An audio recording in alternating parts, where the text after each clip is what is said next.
সীতা করিছে দৈত্যকে স্বর্গ ও ঘর পড়া যুগে যুগে যুগে যুগে বঞ্চিত করা স্বর্গ ও ঘর যদি আর অসিত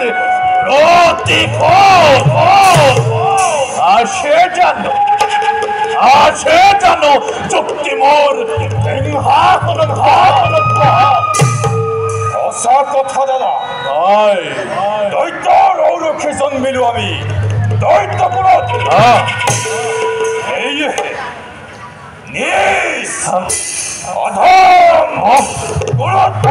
বলি